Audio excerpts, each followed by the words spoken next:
नमस्कार दोस्तों। तो आज के इस वीडियो लेक्चर में हम लोग बात करने वाले हैं क्वांटम मैकेनिक्स के बारे में। तो अब हम लोग अपना क्वांटम मैकेनिक्स का एक क्रैश कोर्स स्टार्ट कर रहे हैं जिसमें हम लोग क्वांटम मैकेनिक्स पढ़ने वाले हैं। तो अभी हम लोग बेसिक स्टार्ट करते हैं कि क्वांटम मैकेनिक्स आखिर होती क्या है और हमें इसकी आवश्यकता क्यों पड़ी, हमें इसकी नीड क्या पड़ी। ठीक है, तो पहले हम लोग डेफिनेशन देख लेते हैं। बेसिक जो डेफिनेशन है उसको हम लोग देखते हैं।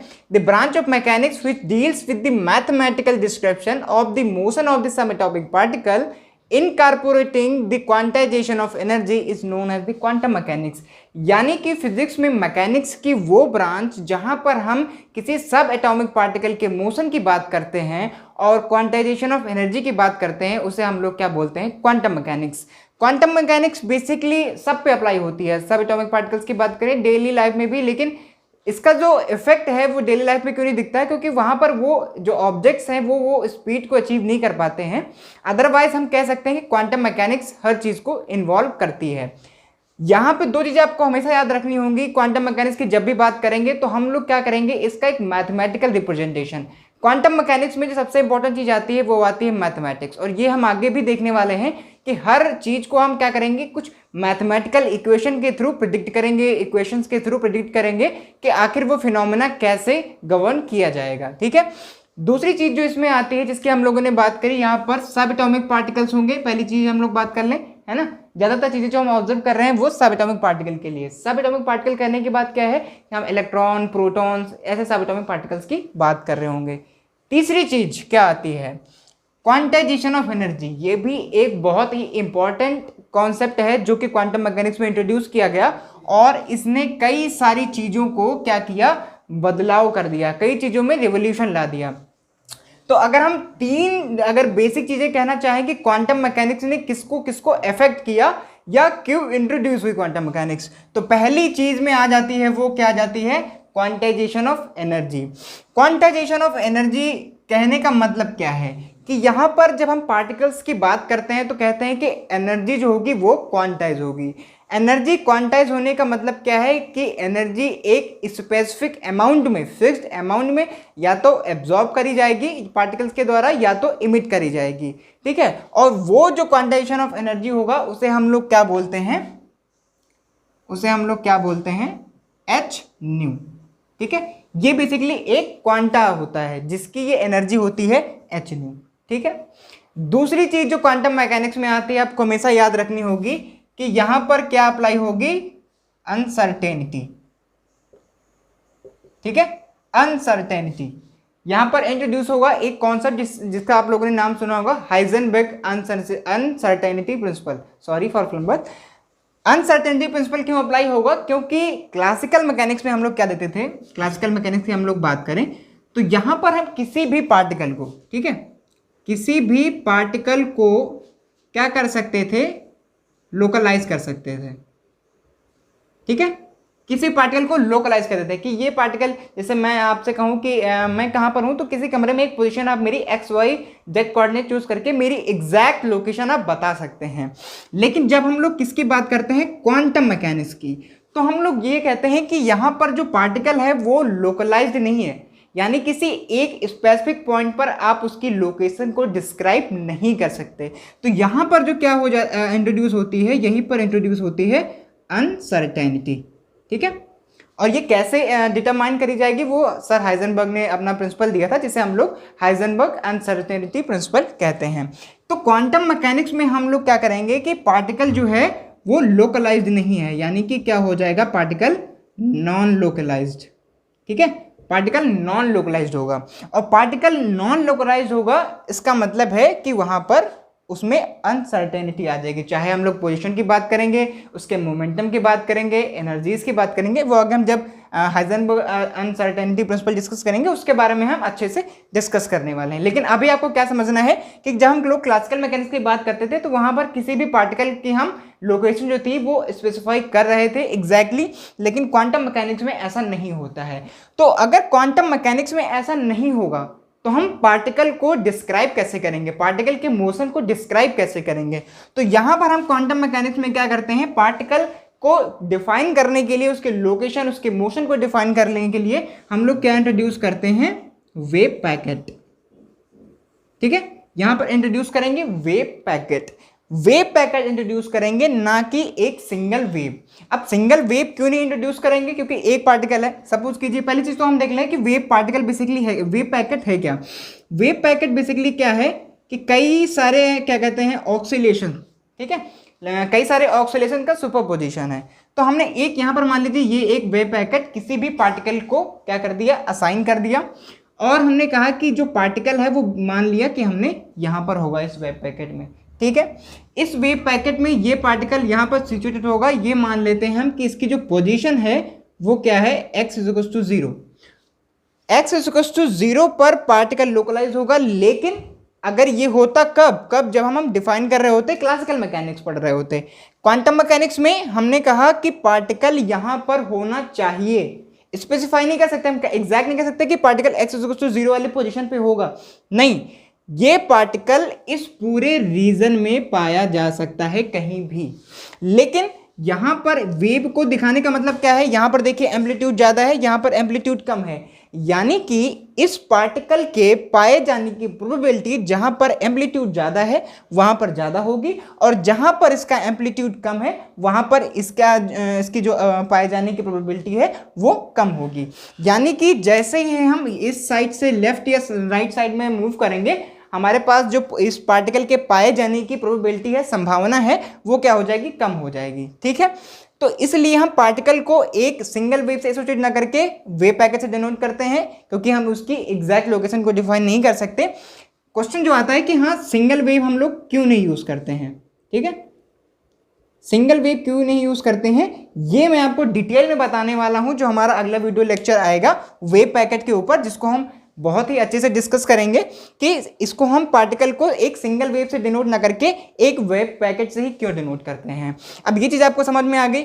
अब देखिए, दो चीजें हमने क्या कही क्वांटम मैकेनिक्स में बहुत इंपॉर्टेंट होने वाली है। पहला क्वांटाइजेशन ऑफ एनर्जी, और दूसरा आ गया अनसर्टेनिटी, ठीक है। और अनसर्टेनिटी किस में हो सकती है, पोजीशन में हो सकती है, मोमेंटम में हो सकती है, बहुत सारे कैनोनिकल कॉन्जुगेट जितने भी हमारे पास होंगे,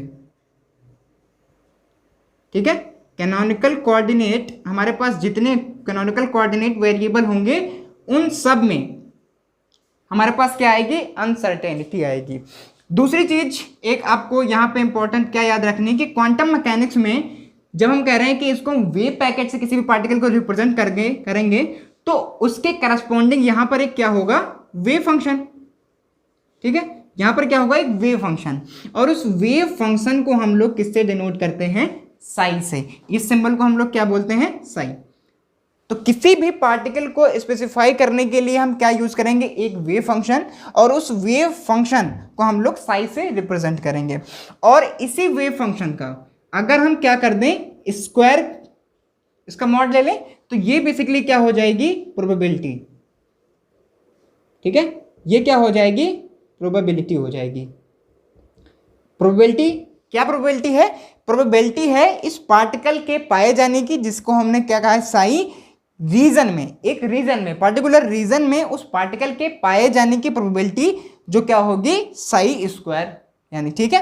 तो ये हो गई प्रोबेबिलिटी। जैसे कि यहां पर तो ये साई स्क्वायर की जो वैल्यू है वो यहां पर ज्यादा होगी, इसीलिए इसका जो एम्पलीट्यूड है वो ज्यादा है, यानी कि पार्टिकल के पाए जाने की सबसे ज्यादा प्रोबेबिलिटी कहां पर है, यहां पर। और जैसे जैसे साइड में जाते जाएंगे एम्पलीट्यूड कम हो रहा है, यानी कि ये साई स्क्वायर की वैल्यू कम हो रही है, एम्पलीट्यूड कम हो रहा है, और इसीलिए क्या होगा कि धीरे धीरे पार्टिकल के पाए जाने की संभावना बहुत कम हो जाएगी, ठीक है।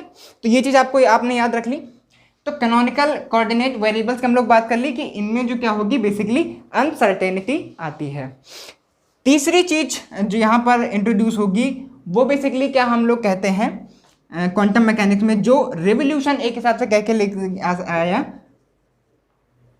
Light could be a particle.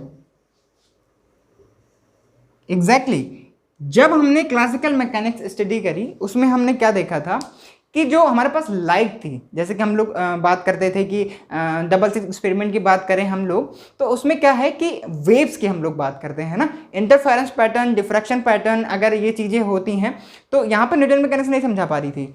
अगर हम लोग बात करें कि लाइट के पार्टिकल मोशन की भी, पार्टिकल नेचर की भी, यानी कि अगर हम लोग बात करें फोटो इलेक्ट्रिक इफेक्ट की, ठीक है, photo electric effect, photo electric effect हो या एक्सरे हो या ब्लैक बॉडी रेडिएशन हो, ठीक है, ये ब्लैक बॉडी रेडिएशन हो,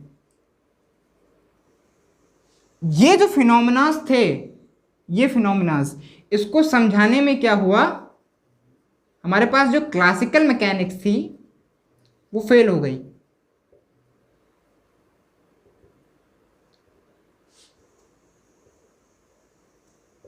ठीक है, फोटो इलेक्ट्रिक इफेक्ट की हम लोग बात करें या हमारे पास एक्सरेज की हम लोग बात करें, ब्लैक बॉडी रेडिएशन की हम लोग बात करें, वहां पर हमारे जो क्लासिकल मैकेनिक्स थी वो फेल हो गई कि ये फिनोमेनास कैसे हो रहे हैं आखिर। तो तभी से क्वांटम मैकेनिक्स का जन्म हुआ, ऐसा हम लोगों ने सोचना स्टार्ट किया कि ऐसा भी कुछ हो सकता है। सब एटॉमिक लेवल पर जब हम लोग गए तब हमने क्या किया, कॉन्सेप्ट एक निकाल के जो लेके आए, जो ब्रांच है फिजिक्स की, जिसको हम लोग क्या बोलते हैं, क्वांटम मैकेनिक्स, जो कि बेसिकली मैथमेटिकल डिस्क्रिप्शन है चीज़ों का। और जहां पर हम क्या करते हैं, पार्टिकल की एक स्पेसिफाइड लोकेशन ना करके उसके करस्पॉन्डिंग एक वेव फंक्शन असाइन करते हैं। उस वेव फंक्शन बेसिकली हम लोग क्या करते हैं, उससे प्रोबेबिलिटी निकालते हैं कि पार्टिकल कहाँ हो सकता है। लेकिन जो यहाँ पर ये कॉन्सेप्ट था कि light could be a particle, क्योंकि फोटो इलेक्ट्रिक इफेक्ट को आपको समझना है तो आपको लाइट को एक पार्टिकल की तरह ट्रीट करना पड़ेगा। अगर आप इसको वेव की तरह कंसिडर करेंगे तो आप फोटो इलेक्ट्रिक इफेक्ट को नहीं एक्सप्लेन कर सकते, है ना। तो इन सब फिनोमिनास को एक्सप्लेन किसने किया, क्वांटम मैकेनिक्स में। तो क्वांटम मैकेनिक्स बहुत ही अच्छा हमारे पास एक कह सकते हैं फिजिक्स में रिवोल्यूशन लेके आई क्वांटम मैकेनिक्स। बस इसमें यही है कि ये पूरी क्वांटम मैकेनिक्स जो है प्रोबेबिलिटी पे बेस्ड है और मैथमेटिक्स इन्वॉल्व करती है। तो कई सारी थेरीज हैं इसमें क्वांटम मैकेनिक्स में। तो उसमें सबसे बड़ा जो मैं मानता हूँ रोल है, या जो सभी फिजिसिस्ट कहते हैं कि साइंटिस्ट कहते हैं कि फोटो इलेक्ट्रिक इफेक्ट से जो हमारे पास लाइट का पार्टिकल नेचर जो निकल के आया, वो सबसे बड़ा माना जाता है कि क्वांटम मैकेनिक्स की ये सबसे बड़ी अचीवमेंट रही। यही से हमारे पास निकल के आता है वेव पार्टिकल ड्युअलिटी, ठीक है, यही से हमारे पास क्या आता है, वेव पार्टिकल ड्युअलिटी। ये क्या है वेव पार्टिकल ड्युअलिटी? देखिए, क्वांटम मैकेनिक्स को समझना बहुत मुश्किल है। कई सारे ऐसे इफेक्ट्स थे जिन्हें बिलीव करना जिनके ऊपर बहुत ही मुश्किल था पहले शुरू में, जब ये कॉन्सेप्ट दिए गए। जब ये कहा गया कि जो लाइट है वो पार्टिकल नेचर शो कर सकती है, तो उस पर पहले किसी को विश्वास नहीं हो रहा था कि ऐसा कैसे हो सकता है। लेकिन क्वांटम मैकेनिक्स ने कहा कि जी हाँ, हो सकता है। इलेक्ट्रॉन, एक जो हमारे पास लाइट है, उसको हम लोग क्या कर सकते हैं, पार्टिकल की तरह ट्रीट कर सकते हैं, जिसे हम लोग क्या बोलते हैं, एनर्जी का क्वांटाइजेशन, फोटोन भी बोलते हैं जिसे, ठीक है। वो प्लैंक कांस्टेंट, जो हमारे सर प्लैंक थे, उन्होंने वो एनर्जी दी थी कि एक जो बंडल ऑफ एनर्जी होगा उसे हम लोग क्या बोलेंगे, क्वांटा बोलेंगे। लाइट का क्वांटा होता है और उसकी एनर्जी जो है वो h न्यू होती है और वो क्वांटाइज होती है। तो जब ये कहा गया कि लाइट पार्टिकल की तरह बिहेव करती है, तो उन्होंने कहा ऐसा कैसे, फिर अभी तक जो लाइट थी वो वेव की तरह बिहेव कर रही थी और अब पार्टिकल की तरह बिहेव कर रही है। तो लोग दो हिस्सों में डिवाइड हो गए। एक ये मानते थे कि हाँ ये ठीक है, लाइट जो है वो वेव की तरह ट्रीट करती है, और एक तरह के लोग ये मानते थे कि लाइट जो है वो पार्टिकल की तरह बिहेव करती है। लेकिन कई सारे एक्सपेरिमेंट्स जो जब हुए, उसके बाद लोगों को ये समझ में आया बेसिकली कि लाइट जो है वो दोनों फिनोमेना शो कर सकती है। यानी कि एक ही टाइम पर लाइट जो है वो वेव नेचर भी शो कर सकती है और एक ही टाइम पर लाइट जो है वो पार्टिकल नेचर भी शो कर सकती है। लेकिन एक टाइम पर हम केवल और केवल एक नेचर ही ऑब्जर्व कर सकते हैं। कहने का मतलब क्या है कि अगर आपने क्या किया, वेव को पार्टिकल नेचर की तरह अगर आपको स्टडी करना है, जहां पर इसका पार्टिकल नेचर शो करना है, तो पार्टिकल नेचर आखिर शो कहां पे होगा। अगर हम लोग बात करें कि पार्टिकल नेचर कहां पे आएगा, तो पार्टिकल नेचर वहां पे आएगा जहां पर इसका इंटरेक्शन होगा। जब भी किसी मैटर से या किसी दूसरे पार्टिकल से इसका इंटरेक्शन हो रहा होगा, वहां पर हम लाइट को क्या कंसीडर करेंगे, पार्टिकल की तरह, ठीक है, तब पार्टिकल की तरह। और जहां पर इंटरेक्शन नहीं होगा, जहां पर कोई इंटरेक्शन नहीं है, ठीक है, when there is no interaction, तब हम क्या करेंगे, लाइट को वेव की तरह क्या करेंगे, ट्रीट करेंगे। तो ऐसा नहीं है कि अपनी मर्जी से हम क्या करेंगे, किसी भी एक्सपेरिमेंट में कह रहे हैं कि डुअल नेचर है लाइट का, तो एक जगह पे वेव मान लेते हैं, फिर उससे देखते हैं रिजल्ट क्या मिलते हैं। नहीं, अगर इंटरेक्शन होगा तो हम लाइट को पार्टिकल की तरह ट्रीट करेंगे, और इंटरेक्शन नहीं होगा तो हम उसे वेव की तरह ट्रीट करते हैं। ठीक है, तो ये जो बेसिक कॉन्सेप्ट है कि वहां से निकल के आया कि लाइट जो है वो दो तरह के नेचर शो कर सकती है, और इसे हम लोग क्या बोलते हैं, वेव पार्टिकल डुअलिटी बोलते हैं। और ये बेसिकली डी ब्रोगली के जो हमारे पास एक्सपेरिमेंट्स थे उससे कई सारी चीजें निकल के आई। तो डी ब्रोगली ने कहा कि हर एक पार्टिकल से एसोसिएटेड एक वेवलेंथ होती है। ठीक है, मुझे लगता है यहाँ पर स्पेस नहीं है, तो इसको एक बार मैं रब करता हूँ, फिर आपको मैं डी ब्रोगली की जो हाइपोथेसिस थी, या कह सकते हैं कि जो डी ब्रोगली वेवलेंथ थी, कैसे हम पार्टिकल्स को एसोसिएट करते हैं, उसको हम डिस्कस करेंगे। तो अब हम लोग डिस्कस करेंगे डी ब्रोगली हाइपोथेसिस के बारे में।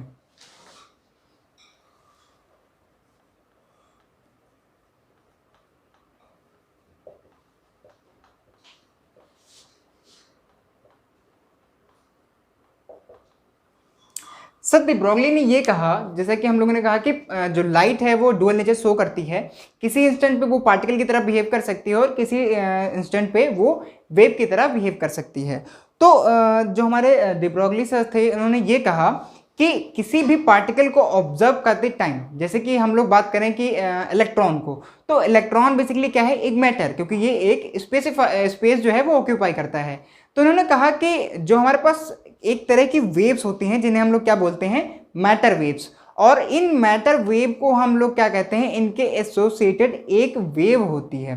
ठीक है, मैटर वेव से एसोसिएटेड एक वेव होती है जिसे हम लोग क्या बोलते हैं, मैटर वेव। यानी कि अगर हम लोग इलेक्ट्रॉन की बात कर रहे हैं तो इलेक्ट्रॉन से एसोसिएटेड एक वेव होगी जिसे हम लोग क्या बोलेंगे, मैटर वेव।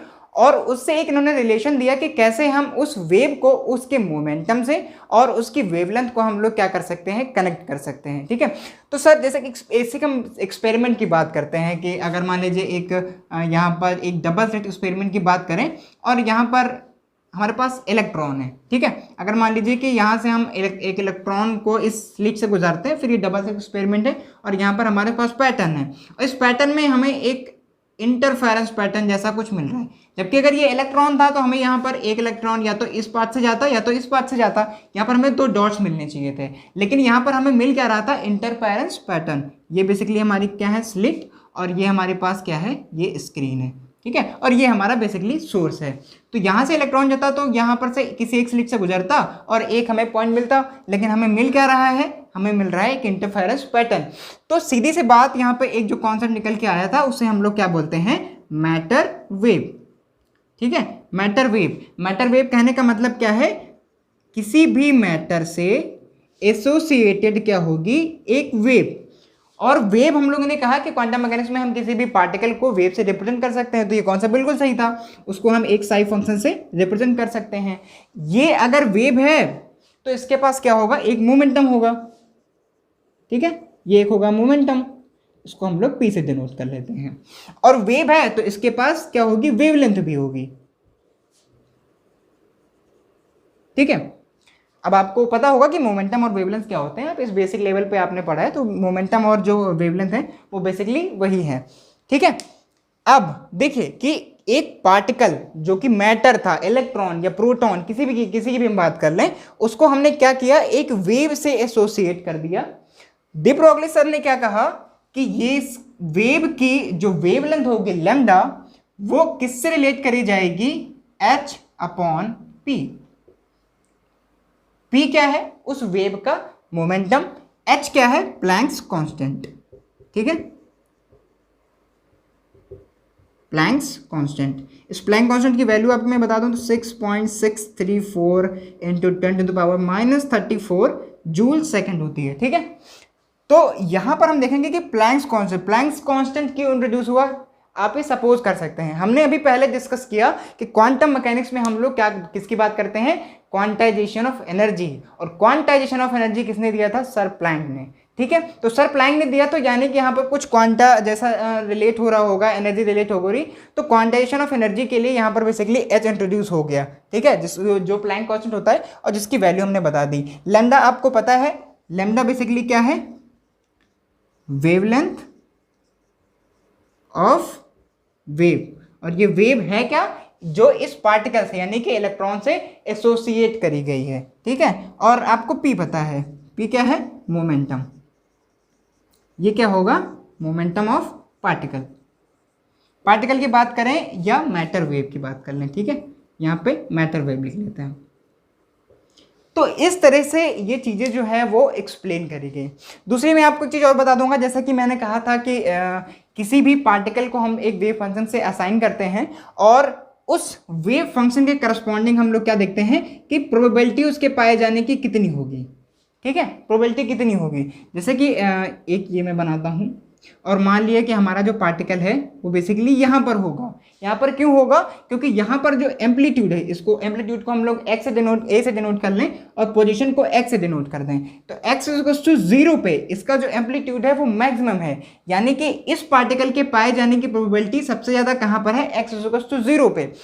लेकिन ये प्रोबेबिलिटी ज़्यादा है, ये हमें पता कैसे चली? तो इसके लिए हमारे पास एक कॉन्सेप्ट दिया था सर ने, इनका नाम था बॉर्न, ठीक है, सर बॉर्न ने दिया था।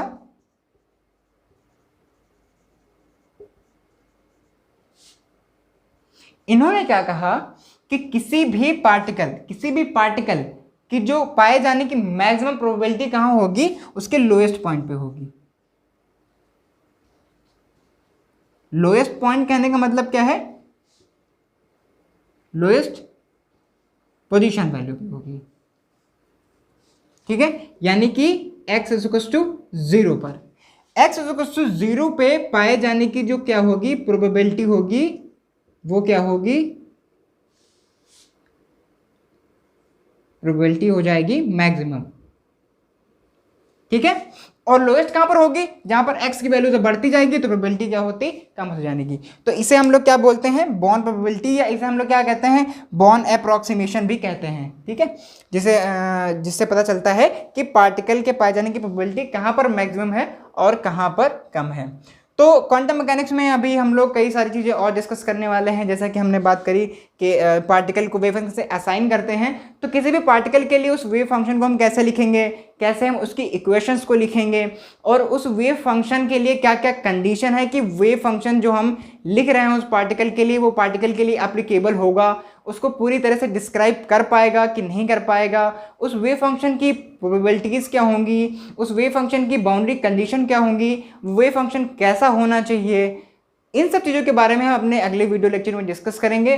तो बने रहिए हमारे साथ, कई सारी वीडियोज़ हम क्वांटम मैकेनिक्स में आगे लेकर के आने वाले हैं। तो इस वीडियो के लिए इतना ही, वीडियो देखने के लिए बहुत बहुत धन्यवाद।